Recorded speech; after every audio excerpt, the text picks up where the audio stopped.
మనం ఇంటి దగ్గర పప్పు కూర పచ్చడి ఇవన్నీ వేసుకు తింటే ఎంత కడుపు నిండుగా ఉందో అంత పులిహార 2 హస్తాలు పులిహార. చెప్ప ఇంతలాంటి చెప్ప ఒకటి ఉంది, ఇంతలో చెప్ప ఒకటి ఉంది. ఆ చెప్పతో పెరిగన్నం పెడుతున్నారు, 2 చెప్పల పెరిగన్నం పెడుతున్నారు. ఈ లావు చెప్ప లోతు కూడా ఇదే లోతుంది. సూపర్ ఉంది, నాకైతే నంబరు సూపర్ అంటే సూపర్, మామూలు కాదు అసలు. పులుపు తక్కువ ఉన్నా పులిహార ఎగ్జాక్ట్ సూపర్ ఉంది, ఎక్సలెంట్గా ఉంది. ఒక పూట మనం బయట 100 రూపాయలు ఇచ్చి భోజనం చేసే కన్నా 2 రూపాయలు ఇచ్చి మనం భోజనం చేయడం మంచిది.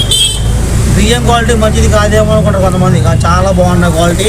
బియ్యం క్వాలిటీ కూడా సూపర్ అంటే సూపరు, మామూలుగా లేదు. పులిహారలో క్యారెట్ కొత్తిమీర ఎర్రగా తీశారు, ఇంకంతే తిరుగులేదులే. పెరిగన్నలో కూడా కొత్తిమీర కరివేపాకు జరమాత వేసి అసలు మామూలుగా లేదు, ఎరక్కూడేసింది. ఎలా